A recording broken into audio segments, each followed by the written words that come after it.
All right, and welcome back to another episode of Phrasing FM, a podcast where I talk about languages and my experience building an app to learn them. I recently talked about how fluency is a vibe and how it's not really a great metric for learning. And that's been stuck in my head, and I've been thinking about it a lot. And how can we recover this term of fluency? How can we make this a more meaningful word? And my original idea was to have words around fluency, to put fluency in its place, to bracket it. But the thing is, fluency is really a spectrum. There are a lot of different types of fluency. There are a lot of different levels that you can have and still be considered fluent. And so I was thinking that we should define levels of fluency. We should break up fluency into different categories. Because if fluency can mean so many different things, instead of narrowing the scope of fluency, why not just define the different levels of fluency? And so I spent some time thinking about it, and I wanted to go through the levels today that I've come up with for fluency. I have here 5 levels of fluency that I've come up with. And the 5 levels that I have are disjointed, rudimentary, functional, effortless, and beyond. This would be like expert or academic. And so I'll go through each one individually, starting with the beginner, the lowest level. This would be disjointed fluency. Now, this is a little bit oxymoronic to say disjointed fluency because fluency implies a certain flow to it and disjointed implies the opposite. But there are a lot of people who are able to communicate with very broken language. Their language level is not very good, but their level of fluency is very high. They can communicate what they want, they can understand, they just can't form full sentences. And so this is what I would call disjointed fluency. This is often what a lot of expats will have in a language when, maybe you can order drinks and food and understand a menu, but that's really it. You can communicate with the wait staff, but you're not going to have a conversation with them. This would be disjointed fluency. You're not really using the grammar, you're just using some words and a little bit of general knowledge about the language. And this is possible. A lot of people will skip over this state, though. This is not a prerequisite. A lot of people will go through more traditional learning and not achieve any level of fluency until later in their levels. But there definitely is this lowest level of fluency where you just have very disjointed speech, but you can still use the language fluently. You can't understand everything, but you can live in it. This would be like survival fluency. The next level, one step up from that, would be, and I should say the disjointed fluency would be like an A1 or an A2 level. I think an A2 level would be much better, but people in their A levels, there are some people who maybe they've been at an A level for 10 years and they can just communicate in it. So the next level up from that would be like a B1 level, and I would call this rudimentary fluency.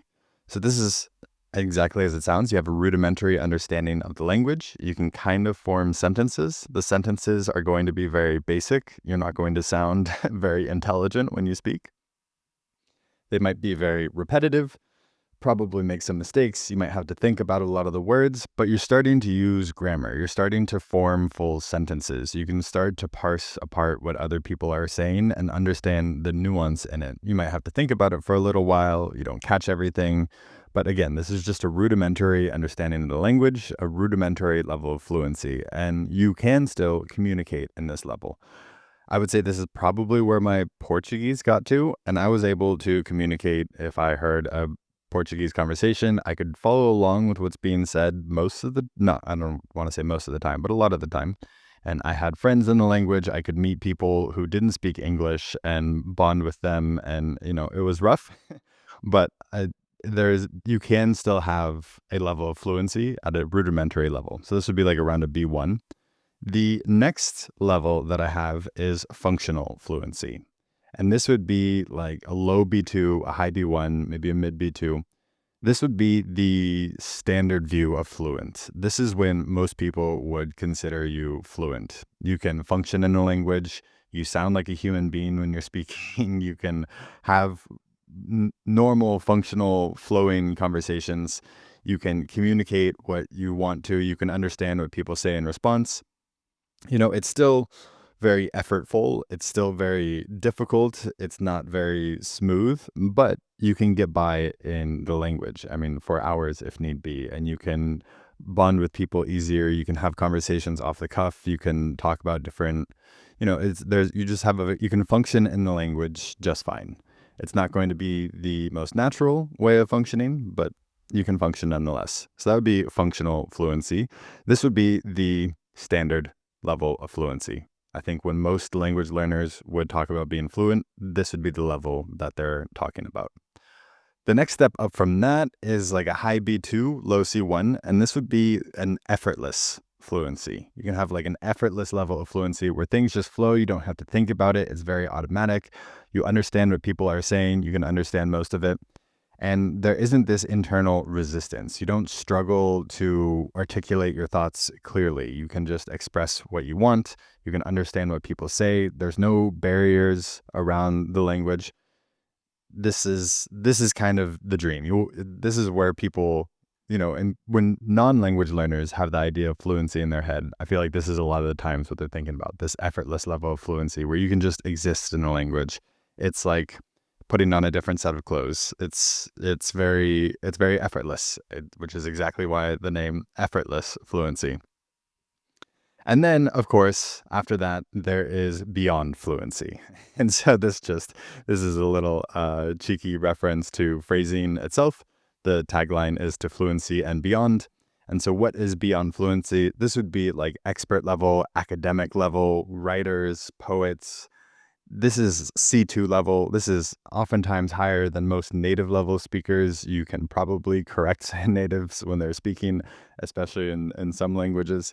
It's just, there's no practical point for communication purposes to get to this level. There are plenty of reasons to get to this level. I'm not saying that it's pointless. I think it's a very laudable goal. But at this point, you're not really gaining much in terms of being able to communicate with others. It's that you are just exploring the language and bettering yourself and just immersing yourself. And, there are a lot of different reasons to go down this path or go this far down this path or go beyond fluency. But those are going to be highly individual, and there are a bunch of different reasons, and they're going to take you down different paths because this is just, you're getting really into the weeds here. You're deep into the language at this point if you're getting to beyond fluent levels. But I think it's a worthwhile metric or a category to have in your mind because there is always more to learn in languages. Just because there is more to learn does not mean you're not fluent. And just because you're fluent does not mean that there's not more to learn. There are, I like to say this all the time, but there are native speakers who go their whole lives speaking one language and their career is studying that language and they become experts in that language. You can devote your whole life to one language and betterment in that language, and there's always more to learn. There's always more ways to say things. There's always more things to explore. There's always more history to explore, more texts to read, books to read. Like there's just an immense depth to every single language that nobody will ever be able to catch up to, even if they just spend their entire life focusing on that one language. And so for this reason, I call it beyond fluency. It's kind of aspirational. It's not needed for the communication, but I don't know, it's just cool. And there are so many different reasons you might go down here. I don't want to call it expert. I don't want to call it academic. I don't want to call it literature or poetic, because you might go down any one of those paths or any one of another dozen other paths as to the reason why you want to get to this level. And so I'm going to try these different categories on for size. I'm going to try to start thinking about fluency in these 5 levels. There's disjointed fluency, rudimentary fluency, functional fluency, effortless fluency, and then beyond fluent. And I'm going to see if they can accurately describe my experience with language over the next couple months. But I have a good feeling about these. These came to me, and I feel like they really captured the different levels of fluency that I've experienced in my life, both in my languages and seeing other people use languages, living abroad, traveling a bunch. And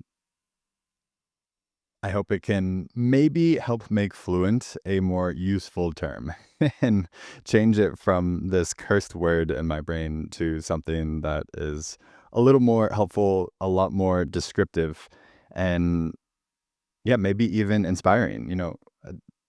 I don't necessarily want to become B2 in a language because that doesn't really mean anything. But it would be cool to be functionally fluent, to get away from my rudimentary level of fluency and get to my functional level of fluency, or to go from functional to just have it be effortless. I feel like these are much more enticing goals, at least for my brain and hopefully for other people's as well. So try them on for size yourself. Try using them. Let me know if these match your experience with fluency, if you think these are helpful, if there are other categories that I've missed, or if you think they should be divided up in any other way, or if you think they're ambiguous. What are some reasons that you would go beyond fluency? What are some, besides the ones that I've listed? If you've reached a C2 level, how would you describe your fluency? Or how would you compare your level to when you first considered yourself fluent? Let me know in the comments. If you like this episode, please consider liking, subscribing, sharing with any of your language friends. It helps a tremendous amount, and I will catch you in the next one. Ciao.